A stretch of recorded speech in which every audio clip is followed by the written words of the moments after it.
What's up, everybody? All right, today we are going to do something a little bit different. I am speaking to you directly in kind of like a new format. This is completely new to me, so we'll see how the audio quality turns out, how everything turns out. I am going to be talking today about the 2022 Sight and Sound list and making some predictions about what's going to be on this list. I now just noticed we're on the director's list, but we're not really going to be talking much about the director's list. We're just talking about the critics list. I mean, I could talk about the director's list, but I feel like I have a much not as good of a grasp on what directors have in their minds as to which films they vote for. So I won't make that many comments on it other than using this perhaps as a method to predict some of the movies that are going to be on the critics list. Critics, I think, are uh, this might be an erroneous assumption on my part, but I feel like they're much more easy to predict as to what they are going to do, or at the very least, I have a better idea of some of the metrics by which we can try to predict what they're going to do. Whether or not they follow through on those predictions is up to them. Obviously, everyone's already voted on this list. I'm recording this as of September 13th. I seem to recall, I think Paul Schrader put out a tweet back in early or late July, maybe it was early August, about how he wasn't invited this year to vote in the poll. Which is big sad. That's unfortunate. But that was about when they were all voting, and I'm expecting the list to come out any day now. Probably, if I had to put money on it, maybe at the end of September for the October or November issue, whichever. I think the Sight and Sound magazine, the issue is like one month behind. Like they put out the October issue at the beginning of September, or I could be talking out of my ass there. Who knows? Anyway, so we're gonna be talking about the greatest film list of all time today.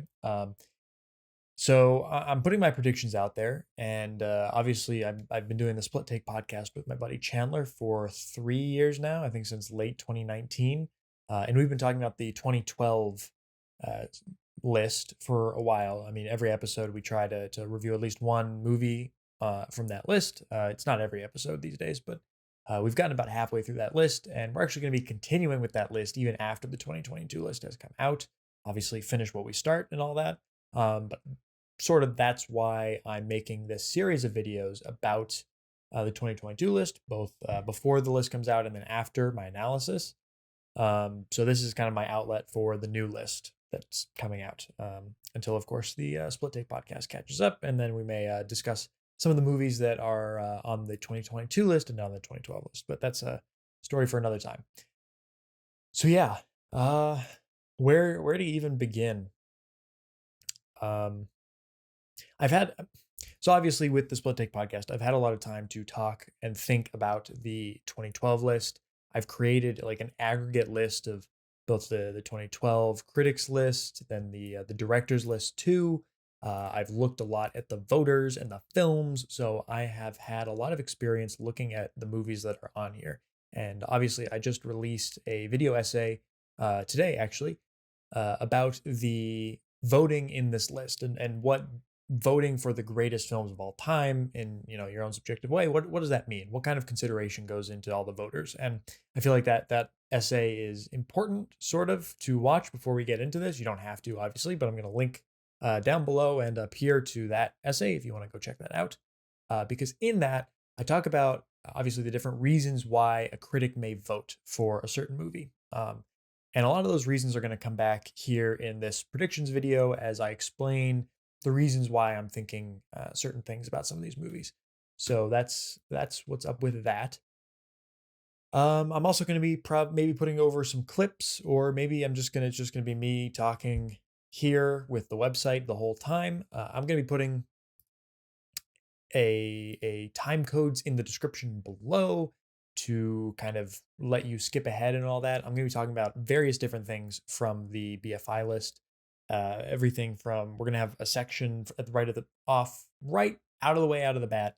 We're going to be talking about the top 10. I feel like that's the most important section of the list. Then we're going to kind of go through a lot of the other movies. We're going to have a specific section just devoted to the silent films on the list. I feel like they kind of operate under some of their own uh, rules, and so we're going to be talking about them separately.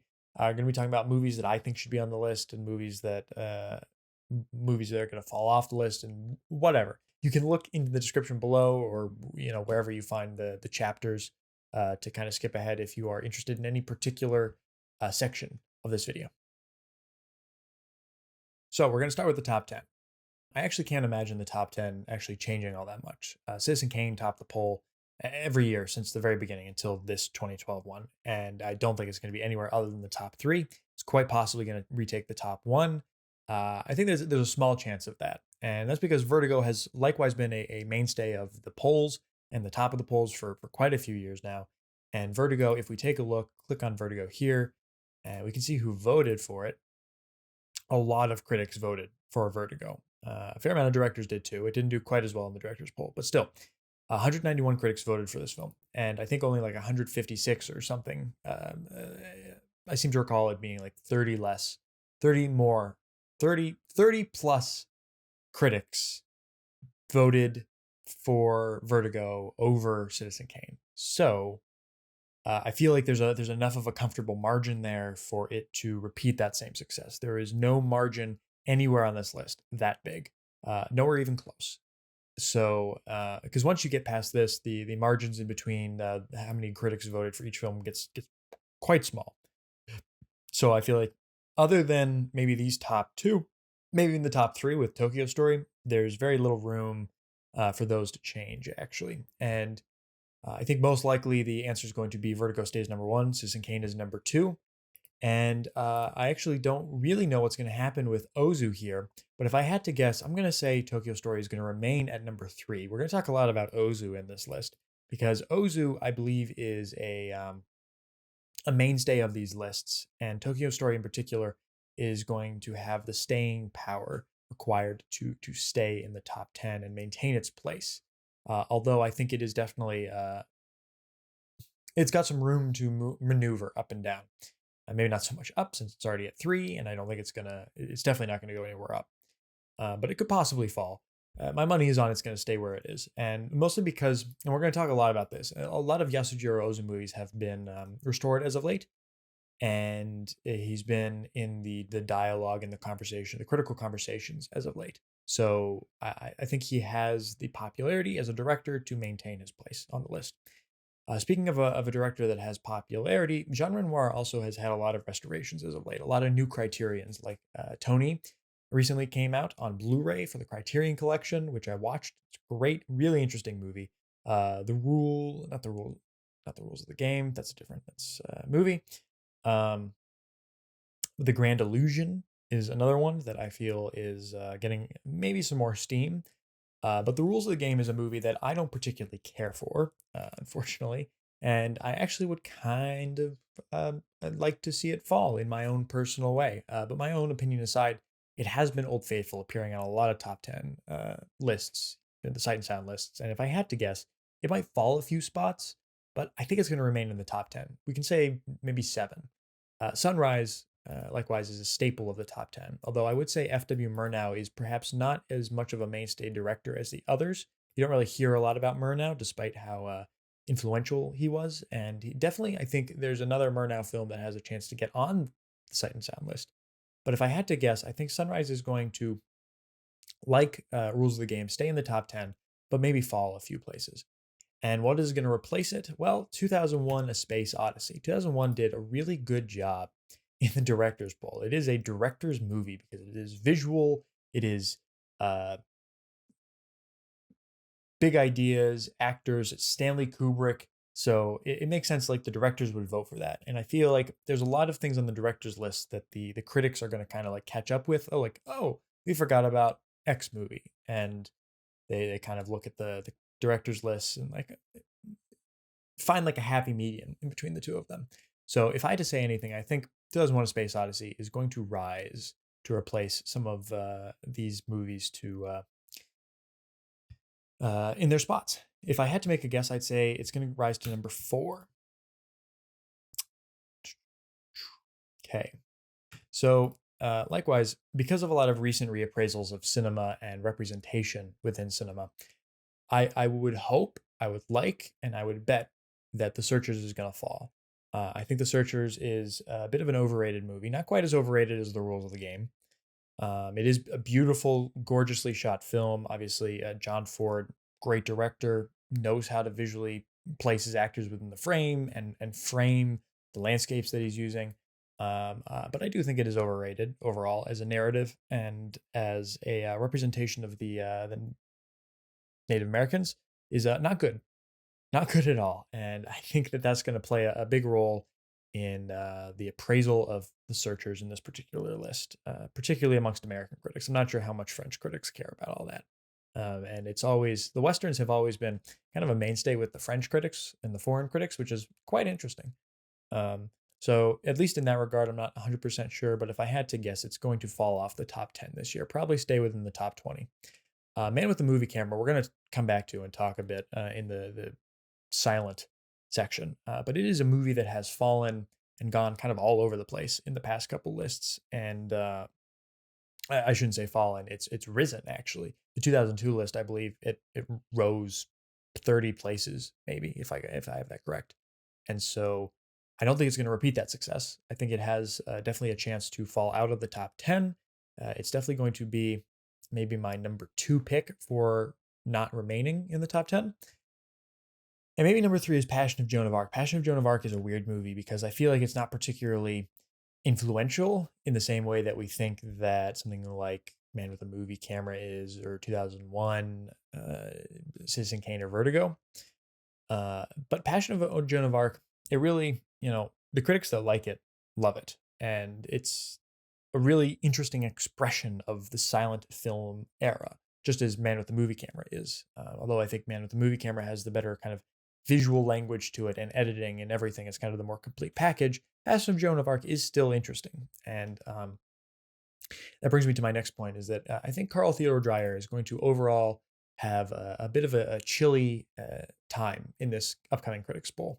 A lot of his films, one of the things I talk about in the video essay I put out is that movies that get seen get voted on. And I think Dreyer's films have been kind of neglected in terms of restorations and all that in the past couple of years. So movies like Ordet and Gertrude and Passion of Joan of Arc have kind of had, Passion specifically had its own restoration a few years ago. I think it was before the 2012 list, so it's kind of had its renaissance. Ordet does not have a restoration as far as I'm aware, and it isn't really widely available to watch. Same with Gertrude. So I think that on the principle of the more critics that are able to see something, the more they're likely to vote on it. So if I had to guess, I think Passion Joan of Arc is also going to fall off the top 10. 8.5 is a tricky one because it does tend to fluctuate. Although if I were to place my bets, it's going to stay right around number 10. I think it's going to be one of the old faithfuls, like Vertigo and Citizen Kane are old faithfuls. I think 8.5 is an old faithful of the bottom top 10. It's still going to be there. It shows very consistently down here. It gets consistent votes. It is a great movie, in my opinion. It is a movie that is one of the most inventive and imaginative in terms of like visual language of cinema and all that, editing and acting and storytelling. Obviously, it's a movie about filmmaking, so that's another vote in its points. Vote in its favor. A lot of critics like to vote for that, directors too. So let's talk about movies that, maybe will rise to replace some of these. Because obviously, if I'm predicting The Searchers, Man with a Movie Camera, Passion of Joan of Arc, maybe even one of these two could fall off the top 10, something has to replace it. And to be honest, I've looked at the previous top 10 lists, and they kind of change wildly. At least two are completely different every year. And last year, I think it was like 4 movies completely different. I think Battleship Potemkin was in the top 10 before, so was L'Atalante. I'm sorry, I cannot pronounce French. I will try my best for some movies like that. And also I think Singing in the Rain was in the top 10. So we're going to talk about Singing in the Rain real quick, because I think it's a good example of how these things can work, in that it was in the top 10 in 2002 and then dropped to 20 in 2012. I think it's even farther down below in the director's list. And so I think Singing in the Rain definitely proves that movies can drop fairly significantly out of the top 10. However, with the rise of action movies and the dominance of action movies in our modern day culture, I'm thinking that critics will want to reward a film that is one of the progenitors of the genre, one of the original best examples of the action movie genre, which is Seven Samurai. Akira Kurosawa has gotten a lot of attention as of late, Actually, always. Akira Kurosawa is one of those directors that just always gets attention. And if I were to be a betting man, I'd say that Kurosawa will probably have maybe one more movie on this list than previous years. I hope so, at least. I think his filmography certainly deserves the attention. And Seven Samurai seems like a movie that has power to raise up at least 5 spots. And if I had to guess, it's probably going to be in the 10 to 15 place this year. Although I could see it very well getting into like the low top 10.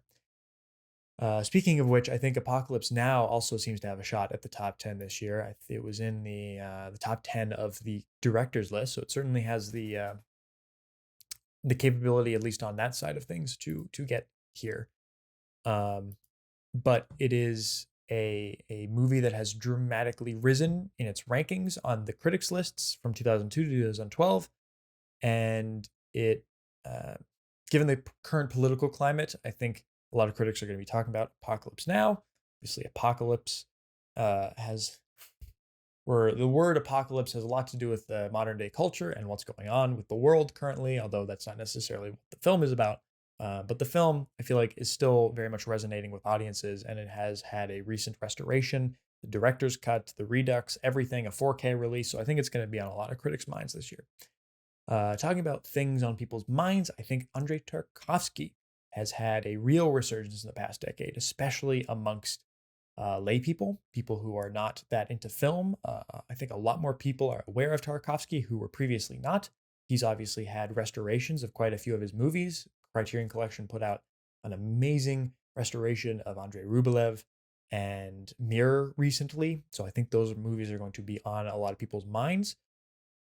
I would be very shocked if Mirror fell anywhere. I think it's actually going to rise. It could possibly rise to the top 10, but probably the top 15. And critics have always been a fan of his work. So have directors. So he's always been an integral part of these lists. But I think this is his year. This is his year for his filmography. Mirror is going to rise. I'm going to guess that Andrei Rublev and Stalker will also rise. They did fairly well. I mean, if we look here, Andrei Rublev's 27 and Stalker's 29. I think they're going to rise. I don't see them falling in any way from their places in the previous list. Godard, rest in peace. He just passed away today.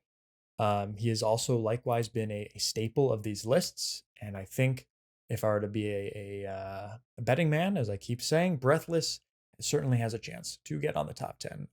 Obviously, voting, I believe, is done for the list, so no one's going to be voting posthumously for Godard, but I feel like this just seems like one of his years. Breathless has been in and out of the top 10 in previous lists and other lists around, and it kind of seems like it dropped a few places this time around, and it certainly has the momentum as a really influential movie from the French New Wave, which I think has been, a lot of people have been thinking about the French New Wave as of late, at least on online spheres and essays that I see.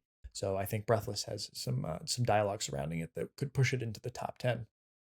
Likewise, another French film that I cannot pronounce, Balthazar, the donkey movie. It's been really rising in popularity lately, especially on online communities like r/Criterion. Bit of a meme in a way in that sense, but I do believe it's had a lot of attention going towards it as of late, especially Bresson in general. I would not be surprised if Bresson rose in the ranks, his filmography in general, on the Sight and Sound list. I don't think it's quite as a certainty as someone like Tarkovsky or Ozu, those people, but I do think Bresson is going to have a good time of it this year on the list. Certainly, I would think that this film might rise. I could also see it being kind of a more obscure, slower French film. I could see it falling just because critics are voting for something more like Apocalypse Now, which is a bit more widely seen and all that. But it's definitely going to maintain a similar spot, and I could see it rising. As for new movies in the top 10, there's always a chance that a new movie coming out in this current century, not in the last century, could make it into the top 10. Of the 2 movies that I think are likely to do that, In the Mood for Love and Mulholland Drive, which got on the previous list. I think there's quite possibly at least 2 other movies from the 2000s and the 2010s are going to be on the Sight and Sound list this year. However, only these two, given that they were on the list previously and they did very well, I think have the momentum behind them to get anywhere near the top 10. Would be surprised if either of them fell. I think Mulholland Drive is certainly the favorite in my mind to, at the very least, get in the top 10, even in the top 20 or the top 15, possibly the top 10. In the Mood for Love, I could easily see staying where it's at in the 20s or even getting into the teens. So of those films, I'm going to say Seven Samurai, Apocalypse Now, Mirror, Breathless, Balthazar. All of them will rise at least one spot, and potentially some of them will make it into the top 10. So that's my kind of predictions for the top 10 specifically. I will link below to a official top 20 predictions list on Letterboxd. You can take a look at that. In general, I'm going to say top 5: Vertigo, Citizen Kane, Tokyo Story, 2001: Space Odyssey, and Sunrise. That seems like a really solid top 5. And I'm feeling fairly confident and good about that. All right, let's talk about some classics that I think have a chance of making it on the list. So my 12, I'm going to talk about 12 movies here. The Red Shoes, Michael Powell and Emmerich Pressburger, I talked a bit about in the video essay. I think Powell and Pressburger have had their stock increase lately as a result of Martin Scorsese doing a lot of PR work for them. He's done essentially commentaries and interviews for every single Powell and Pressburger release that has come out within the past decade or two from the Criterion Collection. And I think it was a fluke that it did not get on this list. This year, it was voted on and it got quite close. It's in the top 200, but it's not in the top 100. There are 3 movies, Matter of Life and Death and Life and Death of Colonel Blimp, that are in the top 100 for Powell and Pressburger movies here on the critics list. There's also, I believe, is there another one? I thought there was another one on oh, it was just those two. Oh, I thought there was another one on here. Anyway, so 2 movies from Powell and Pressburger. So I think we're gonna have Red Shoes, Chungking Express from Wong Kar-wai. Obviously, we had In the Mood for Love on this list, and Chungking Express I think did quite well in the 2002 list, which wasn't all that long after the film came out in the late 90s. So I think it's time for a bit of a resurgence on that. Chungking Express definitely has the Wong Kar-wai box set from Criterion going for it that was recently released.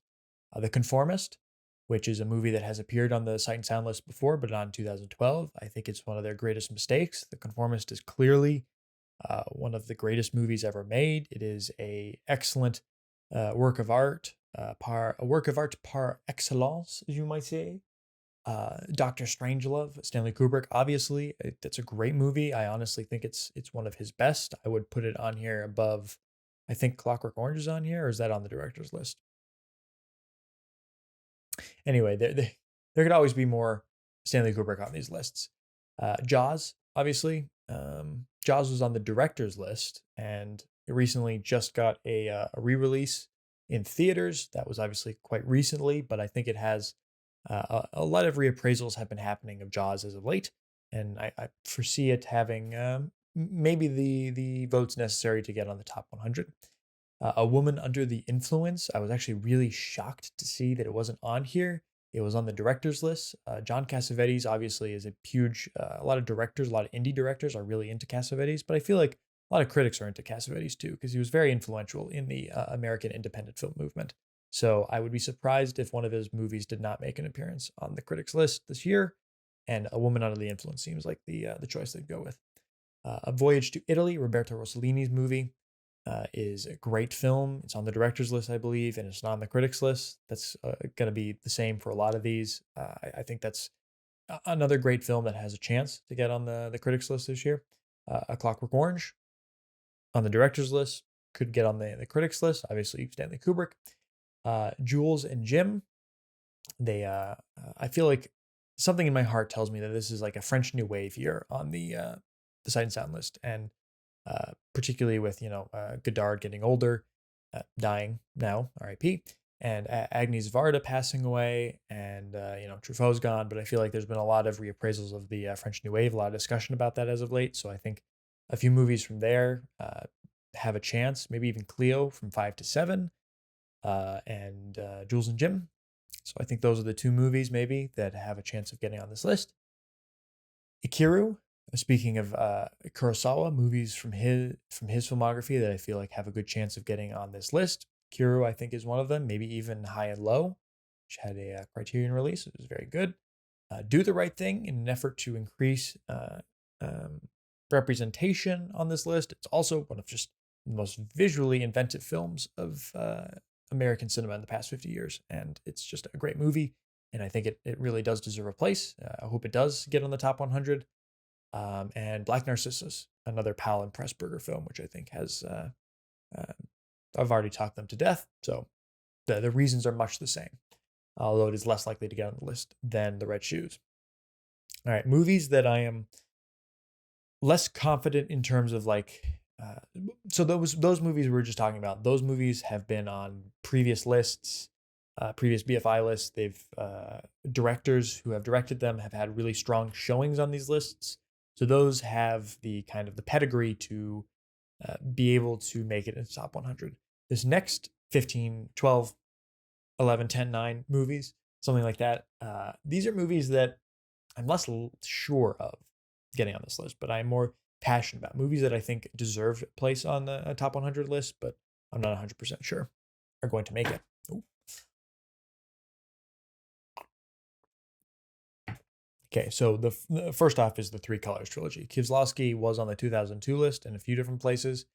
And what happened actually was they changed the voting rules in the 2002 list so that whereas before you could vote for a whole trilogy or a whole series of movies like the Decalogue, in 2012 they made it so that you can only vote for one, essentially. So like you can no longer vote for the Three Colors trilogy. You had to vote for Three Colors Blue or Three Colors Red. You couldn't vote for the Before trilogy. You had to vote for one. Whatever. You couldn't vote for Godfather 1, Godfather 2, or you couldn't vote for Godfather 1 and 2 together. You had to vote for each separately. So they actually fell in the previous list. That's another thing.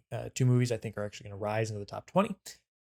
But yeah, the Three Colors trilogy is amazing. I think Three Colors Blue and Three Colors Red have good chances of getting on the list potentially just because they're great movies. And I really hope they get on there. Three Colors Red is one of my favorite films, and I'm just personally rooting for it. Harakiri, the Masaki Kobayashi movie from Japan, 1964, if I remember correctly. I might not be remembering correctly. Is one of the best movies ever made. Sue me.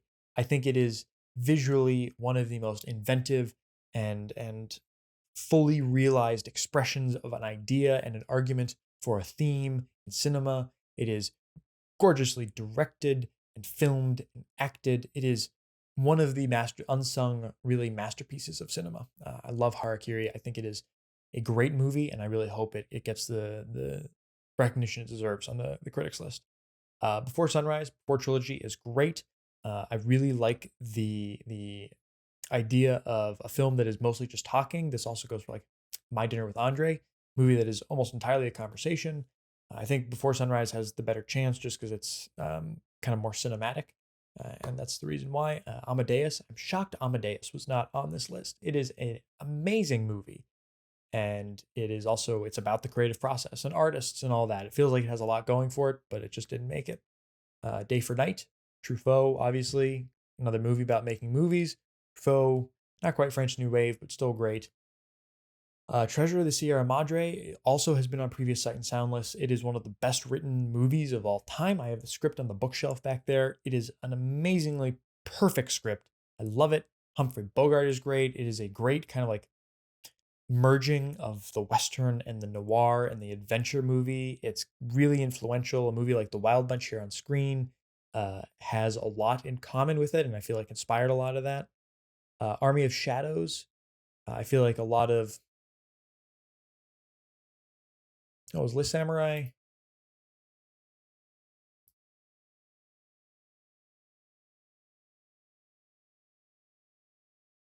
Les Samurai was on the director's list.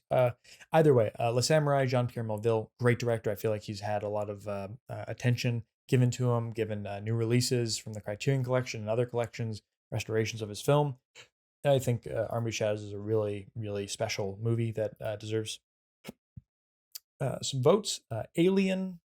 My God, I think the Sight and Sound list has an aversion to voting for really, really influential genre blockbusters from America, even though they are some of the most well known, well respected, well made, influential movies ever made. Movies like Alien and The Thing, two horror movies that are incredibly conceived by the directors, incredibly well directed, acted, uh, special effects, and everything kind of revolutionized the genres, horror and sci-fi. Great movies. I think they have what it takes to be in a greatest films of all time list, and I hope get some votes. Schindler's List. Oh my God. Schindler's List is one of the best movies ever made. It is. I feel like it hasn't really gotten that much attention in the past decade.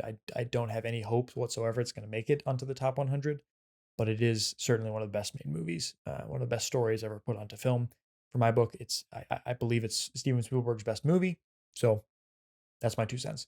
And then lastly, just for fun, The Discreet Charm of the Bourgeoisie. Buñuel has always featured very heavily on these lists, and I feel like The Discreet Charm, it's kind of a fun, wildly absurd film, but it has a lot to say. It's a really interesting movie. It definitely feels like the kind of thing that a critic might enjoy and might actually vote for at some point. So it certainly is going to get a few votes. I know it did on the 2012 list, but I don't think it's going to get enough to get on the top 100. But I'd be really happy to see it do that. All right, let's talk about new arrivals. So movies from the past 2 decades that are going to get on the list. Let's start out right out of the way out of the bat. Votes for Tree of Life. It came so close to the 2012, getting on the 2012 list, and I cannot foresee it not being on there. 102. This is almost a foregone certainty. I'm just going to quickly list out the other movies I think have a really good chance. There Will Be Blood got on the director's list, I believe, and I really think it's the other almost for sure movie that's going to be on the Sight and Sound critics list. But we got Moonlight, Uncle Boonmee, Who Can Recall His Past Lives, Parasite, and or Memories of Murder, The Act of Killing, Boyhood, Holy Motors, Mad Max Fury Road, Spirited Away, A Separation, Social Network, Under the Skin, and Amour. These are all from like famous directors. They have a really interesting story behind them, and they have unique genre considerations for going for each one of them. In particular, Spirited Away. It's an animated film.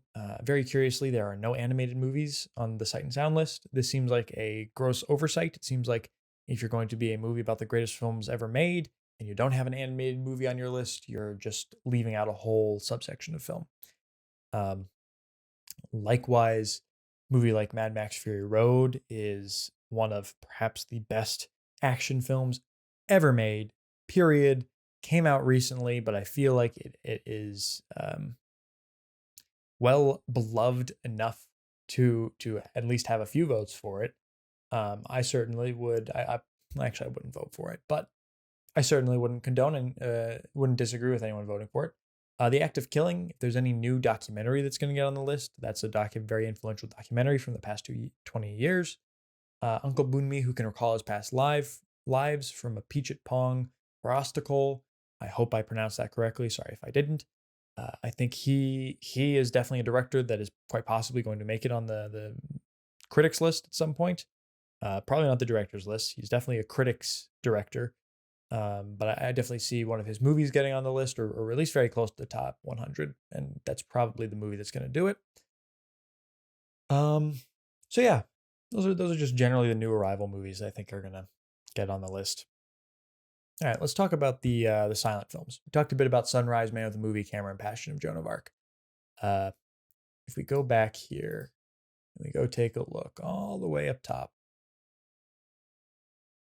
Battleship Potemkin is a very interesting movie. It's a propaganda film, a Soviet propaganda film, and it's by Sergei Eisenstein, who is a very influential film critic who talked about the theory of montage and all that. And I think he gets a lot of credit for inventing that, and he gets a lot of credit for directing movies with early forms of montage in them.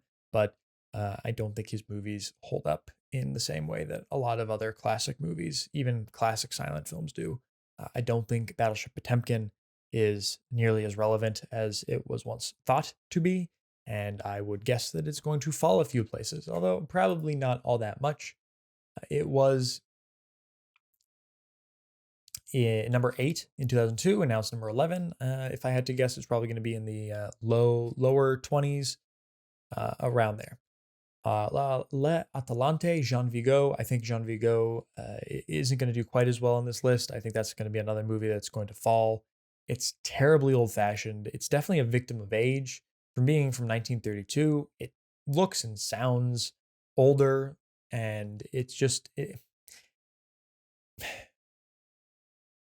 looks old, feels old, and I feel like it has a story that's been told better elsewhere, and I just don't think it is nearly as effective as a lot of directors think it is, and it's going to fall by at least 5 spots. Might go as high as falling by 20 spots. The General is a film, however, that holds up, and I mean really holds up. It is still wildly entertaining these days, wherever it may be. Let's find it. Buster Keaton, great general. Obviously, it's about the Civil War, and I'm not sure how much critics are likely to vote for good old Buster Keaton, who plays a separatist, a Civil War, a Southerner in the movie. But still, that aside, it fell 16 spots from 2002 to 2012, and I feel like it has a better chance of kind of maintaining or even gaining a few spots, because it is a really influential film and a really good one too. Metropolis is another movie that is extremely influential, very good, still holds up, still a really interesting movie. It has the kind of visual pedigree to continue to be relevant, especially in the sci-fi genre. I think it's going to do well, or stay where it's at, or do very well. City Lights, it's not really my favorite Charlie Chaplin, so I think that's kind of going to affect how I view it on this list. I think it's going to fall. That's more my personal opinion than what I actually think. Sherlock Jr. is a movie that is on here somewhere. There. It's a great Buster Keaton movie, really fun to watch, interesting, visually imaginative, and all that. It has everything you need to be on this list, but I think it's going to fall a bit. It's surprisingly good, but it's definitely a lesser Keaton, and lesser Keaton in a way that I don't think it's going to get as many votes as it did, just because people have other things to vote for. Modern Times, I believe, is Charlie Chaplin's best work. It is an amazingly inventive film, beautifully visualized, and the set design and the jokes and the gags, and I think it has the popularity to actually rise on the list. This is more based on my personal preference than anything, but I'm going to say that Modern Times is going to rise. Greed, directed by Erich von Stroheim. You can go see Chandler and I's review of Greed on the Split Take podcast. Both of us were not a fan. I have a feeling with a movie like Greed, there's definitely an element of there's a restoration that came out, and it kind of was riding on the coattails of that restoration. A very similar thing happened with Napoleon, where it got a restoration. People were watching it, and in 2002, people were like, "Oh my God, Napoleon! This huge silent epic. We're finally able to watch it. It's so influential. We've been hearing stories about it for years. We finally get to watch it, and we're going to vote for it on the list." And Napoleon got on the critics list in 2002, and then it fell off. It's nowhere to be seen on the 2012 list. And I think Greed is another movie that's going to be like that. It got its time in the sun in 2012, and it doesn't have the staying power to stay. Un Chien Andalou. Andalusian Boy. Really influential film, but I have to reiterate, as I said on the Split Take podcast so many times, don't believe short films belong on this list. I think they need their own list, and for that reason, I think it should fall. I think it should get the fuck out of the list. But that's just my prejudice, and I do like it. It's a great movie. I'm just not comparing it against feature-length films. That's my 2 cents on that.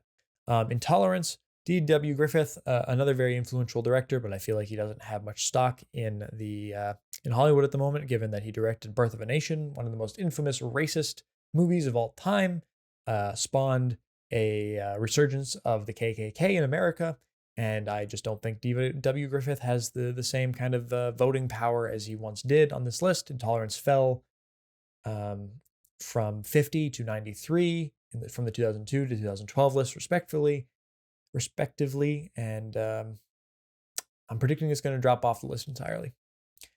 2 silent films that have a chance of perhaps getting on the list: Napoleon, maybe it's going to make a return, who knows, and Nosferatu, another F.W. Murnau film. with all the recent vampire movies coming out, things like What We Do in the Shadows and Only Lovers Left Alive, and a lot of vampire related content as of late, I feel like, in Hollywood. And so the OG vampire movie, Nosferatu, obviously, I think a lot of movies have a debt to pay for to that film and to its visual language and style. And I think it has a decent chance of getting on the list, if not, within the top 200. At most, I think it'd get in like the 90s or the 80s. So Nosferatu. And I think that's the entirety of the silent classic films. All right. It's a completely different day, and I'm back and ready to do some more predicting for the BFI Sight and Sound 2022 list. All right, let's get started. We're going to be talking about movies that are going up, movies that are going down, and just generally making comments about everything that's on here that I have yet to discuss. So, let's talk about movies that are going to rise. I think I've mentioned maybe one or two of these before. Let's find.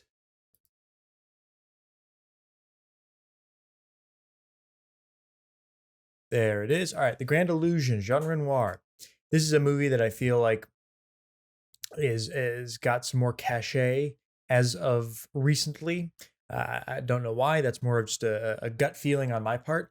But Grand Illusion is a great movie. We reviewed it with our buddy Chandler from the East Coast on the podcast.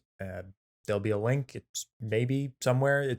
It's on our Split Take podcast playlist and on the channel somewhere. So if you're interested in seeing our thoughts about Grand Illusion, go check that out. It's a great movie, great anti-war movie, and I feel like that's a message that critics will be resonating with these days. I think Jean Renoir in general, as I mentioned before, is going to have some uppers on the list, and then maybe some downers depending on how well the rules of the game does. But that was a story for earlier on in our predictions video.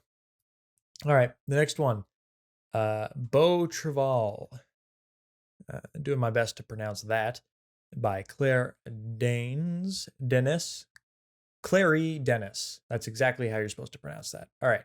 So, in particular, I feel like Claire has been really prolific as of late and been getting a lot of attention critically, more so than I think before, and especially with new Criterion releases, new releases from her.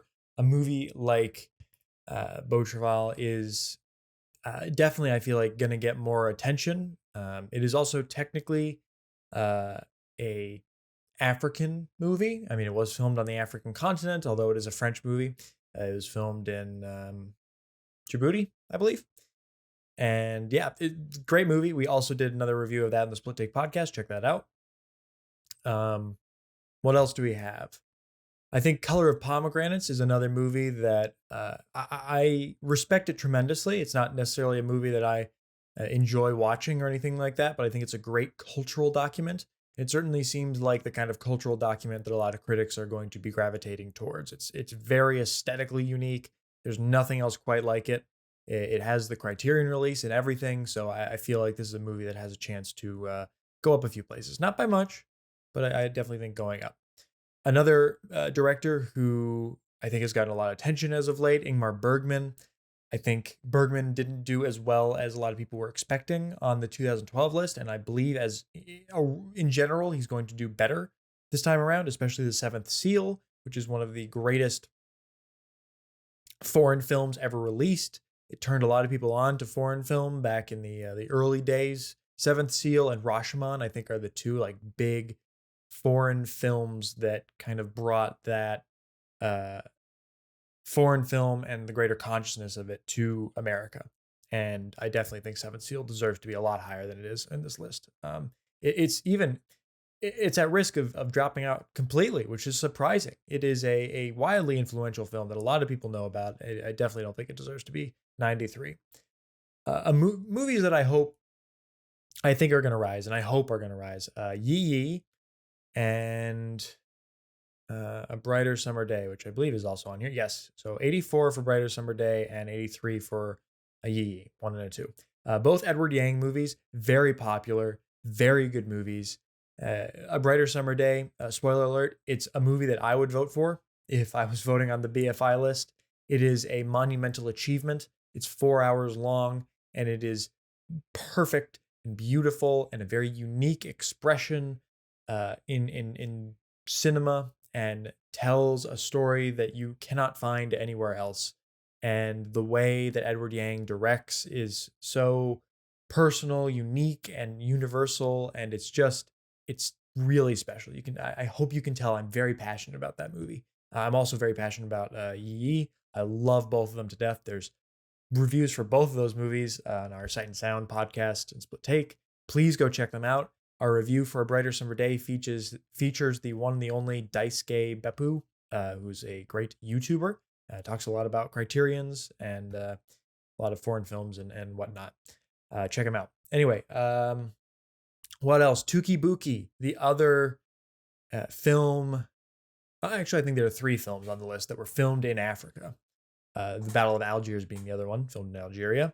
Tukibuki. I'm gonna give it my best shot. Jibril Diop Mombete. Hopefully I didn't butcher that. Let me know if you know the correct pronunciation. I'm sure it is somewhere online. But this is another really unique expression within cinema. I definitely feel like Africa as a continent is under represented on this list, and I'm not sure what else could possibly get on the list. I don't think there's enough critical consensus around any other film, but that's just my personal appraisal situation. I could be wrong about that, but I definitely think that Tukibuki, given that it got on this list, I think it has a good chance of rising a little bit. I don't think by much, but definitely I think there's going to be critics that are more willing to vote for it this time, just to reinforce the importance of unique expression within cinema, unique voices telling stories. This is definitely one of those kinds of movies. Raging Bull. Raging Bull recently came out on Criterion with a 4K Blu-ray. That's kind of awesome. It's a movie that I've seen once. I definitely need to give it a rewatch. It's not my favorite Martin Scorsese, not by a long shot. I found it kind of boring. That's just me. I think it's a fantastically made film, as are all of Marty's earlier works in the 80s, like Taxi Driver, another film I don't necessarily appreciate all that much, but I definitely appreciate it on an aesthetic level. Raging Bull is great. The fact that it's 53 is kind of surprising. I would be shocked if it didn't rise in the poll this year. I could see it rising at least 10 spots. I could even see it rising all the way to the top 20, even the top 15. Another movie that is wildly influential, one of the most influential movies ever made that a lot of people aren't aware of, M. M is astounding. For a movie made in 1931, it had a better mastery of sound design and editing than most movies that come out today. It is a perfectly told story, narratively, visually, audibly, all of the words you can think of. It is a wonderful movie. I would put all 10 votes in M if I could, because I think it deserves to be higher. But I think it's definitely a film that has a decent chance of getting higher on the list. As for movies that are going to drop out, only recently there was a restoration release and re-release of Maman et la Putain. La Maman et la Putain. Sure, my French is not great. Jean Mustache directed it, and it is a very interesting movie. Another movie that we reviewed already on the Split Take podcast. I certainly wouldn't necessarily include it in a greatest films of all time list. It's certainly one of the most interesting movies of all time, given that it is like 4 or 5 hours of just conversations in French. It's a recipe for pretentiousness, and I mean that not necessarily in a good way or not necessarily in a bad way, just pretentious French film, you know? And I think that if the re-release was announced sooner, that this would definitely have a better staying power, but I would be shocked if it didn't fall. I'd be shocked if it remained within the top 75. And if I had to really wager, I think it might even just drop off the list entirely. I think I talked about earlier, Carl Theodor Dreyer, two of his movies, Ordette and Gertrude. I see them falling a bit just because of the lack of availability. Where is my man Jean-Luc Godard? That asshole. May rest in peace. 48, Histories du Cinema. So yeah, a little confession here. I have yet to see Histories du Cinema, but it is a Godard movie, and I tend to think that critics overrate Godard quite a bit. That's just my 2 cents. I think he is definitely someone who fucks around with cinema a lot, and to varying results. Especially the newer output from Godard in the past 20 years before he died recently. Not good. It's just not good. He is experimenting, but he's not experimenting with results. This, however, is from the 80s, so because I've yet to see it, I have no idea what to make of it. I certainly think that Godard's work does definitely deserve to be on here. I can't really speak about this in particular, but I have a feeling it's going to drop a bit. Maybe off the list, or maybe just down a few places. Spirit of the Beehive. Talk about a movie that I have no clue why it's on here. You can go see Chandler and I talk about The Spirit of the Beehive. We don't have much to say about it. It's a movie that neither of us cared for, but at the very least, I don't think it's particularly aesthetically unique. Certainly not aesthetically unique or important enough of a film to warrant a loyal fan base enough to remain on the list. And given that it's 81, I think it has a decent chance of just dropping off entirely. A Day in the Country, I'm going to file underneath Partie de Champagne. I'm going to file underneath the greed category, the Napoleon category of movies that were long lost by famous directors that got a lot of like praise. It's like, oh my God, this film is ahead of its time. And then they re-released it. They restored the film, and it got a lot of social critical cachet because of that. And then now that it's been out for a decade or more, I feel like the hype should definitely have worn off. It's a short movie. It's only 42 minutes.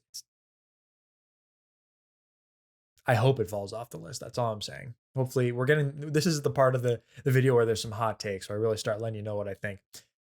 Speaking of hot takes, Imitation of Life. I will not say anything other than get the fuck off this list. If there's anything I would like, everything else can stay. This needs to go.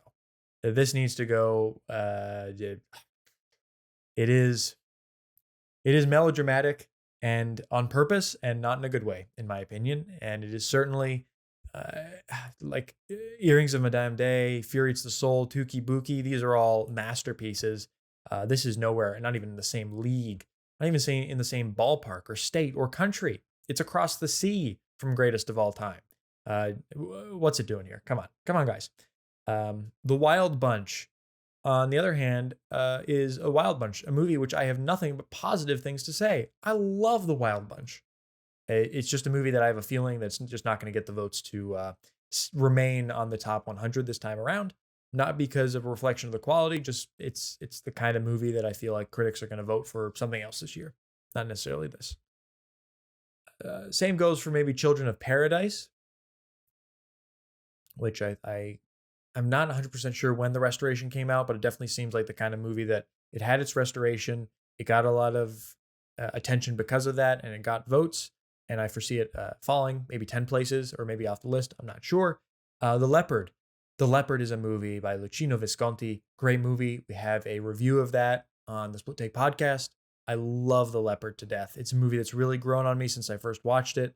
It's a movie that I hesitate to call one of the greatest ever made, but it's definitely one of the best ever made. And it is a beautiful film about the death of the aristocracy in Italy. Beautifully conceived, really interesting in that Burt Lancaster plays a Italian nobleman. He doesn't speak any Italian, but he does a great job in the movie. He's obviously dubbed over, but great movie. If I'm a betting man, I don't think it's going to remain on the list, but I hope it does. Speaking of Earrings of Madame Day, or just Madame Day, great movie. Given that it's all the way here at the bottom of the list, I'm fearful it's going to drop off the list. I love it to death. It's a great film. It's one of the first movies we reviewed on the Split Take podcast. Chandler and I found it. It is one of our biggest surprises of movies that we love. And great movie by Max Ophuls. Hope it stays. Not necessarily because I think it's the greatest of all time, but just because I like it, and it's just kind of feels like a smaller, lesser known black and white foreign film that deserves to continue to be recognized on a list like this. I already talked about Sherlock Jr. La Jetée and Sans Soleil, both really innovative films in their own right and documentaries wherever they are on this list. I don't think both of them are going to get on. I think at least one of them is going to drop off, maybe even both of them. I think given that La Jetée is the more innovative of the two, I would suppose. But given that my rule is short films don't belong in this list, I'm gonna have to say that's the one I would prefer to drop off the list. And Sans Soleil is really interesting as a documentary essay movie thing. Um, Although I think it's less influential perhaps than La Jetée, it is definitely a good movie, and wouldn't mind it staying. But potentially one or both could fall. And then Intolerance, D.W. Griffith. I talked about that in the silent film section. And finally, Les Samurai, which is on the director's list. So I'm not going to talk about that. And actually, I hope Les Samurai gets on this list. Lastly, if we scroll up here, late spring, I think I talked about this earlier in the top 10 section. Yasujiro Ozu, I definitely believe, is a director who's going to do very well on this list. We might even see a new Ozu film. Who knows? Floating Weeds, An Autumn Afternoon, any one of those. But late spring, I think, is going to definitely drop by at least 10 spots, could be even 20. I think it got kind of a fluke here. It's a great film, but I don't think it has the same kind of devout support as Citizen Kane does. Although I think I could be wrong about that. I'm not sure. I talked about this before, but directors, I think Jean Vigo is definitely an overrated director. La Delante is definitely going to fall. A movie like Ordette, Car Theodore Dreyer, Jeanne Dielman, what a film. Been hearing a lot about it. I haven't watched it yet. It's definitely something I'm gonna try to watch all the movies that are on the BFI list before it comes out. I only have like 3 left. Jeanne Dielman is one of them, and it definitely seems like the kind of movie that is very much a coin toss as to whether critics are going to vote for it, whether they're not going to vote for it. So I can definitely see it falling from 36. I don't think it's going to rise. That's just a hunch, but it could stay, could hover in the 30s or fall. And then lastly, Federico Fellini, I think is, my God, I love Fellini to death. 8.5 is one of my favorite movies. And I definitely think 8.5, La Dolce Vita, two of the most influential movies, especially La Dolce Vita. Huge sensation here when it was released in America, even around the world.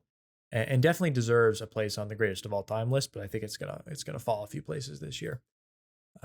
As for other movies, let's talk about Searchers. So I talked about The Searchers and how I think it's going to fall. A movie that I hope rises a bit is Stagecoach. Stagecoach is another John Ford movie. I think it's very much equal to The Searchers in terms of its influence, perhaps even more so. The way that John Ford films action sequences, the way that he puts the camera, things he does with the characters. Stagecoach is a wildly influential movie. It came years before The Searchers, and I think as a result, it is more influential in terms of just the development of cinema. And quite frankly, I think it's a better movie, but that's just me. The Searchers is perhaps the more glamorous film. It's the more it's colorful. It's got the beautiful landscape shots. I will give John Ford this. He had mastered the Western landscape shot by the time he got to The Searchers. He hadn't quite mastered it, but mastered it by the time he did Stagecoach. But still, besides the visual surface level quality of The Searchers, I think Stagecoach is the stronger contender in terms of a historical aspect, quality of film, all of that. So I hope Stagecoach gets on the list. Citizen Kane, Orson Welles is a director I feel like should do very well on this list. I talked about in my video essay, F for Fake, a brilliant movie, brilliant video essay of a film. I feel like with the rise of video essays in the past decade, it is harder to ignore a film like F for Fake, which is very influential in that regard. Beautiful film, one of Orson Welles' best. I feel like Orson Welles' Magnificent Ambersons also will do well. Citizen Kane, old favorite. Martin Scorsese, I think, is another director who is going to do excellently on this list. Goodfellas, Taxi Driver, Raging Bull, all are going to do better than they did before. Potentially some other movies will get on the list too of Scorsese's. And then with everything going on in the world, strife and war and conflict and economic troubles, I feel like those themes are going to be very prevalent in a lot of movies that critics are choosing. So, especially like economic films, given the weird economic times that we're in, and a focus on poverty and how people are doing. I think that's going to be on a lot of critics' minds. So films, especially of the Italian neorealist movement, Bicycle Thieves and Umberto D, I think will do very well. Bicycle Thieves did 33. I definitely could see it rising. I don't know if Umberto D is on. I don't think it is. No. Is it on the director's list? It's not. Interesting. I thought it was on here. Not the Tree of Life. We want. Shoot. Where'd it go? All right, all the films. Let's see how many people voted for Umberto D. Fuck. Sorry, guys. Oh, there it is. No, not as many as I would think. Would have thought. Although it did do 174th in the director's poll, 235 in the critics poll. So that's not terrible. Anyone I recognize?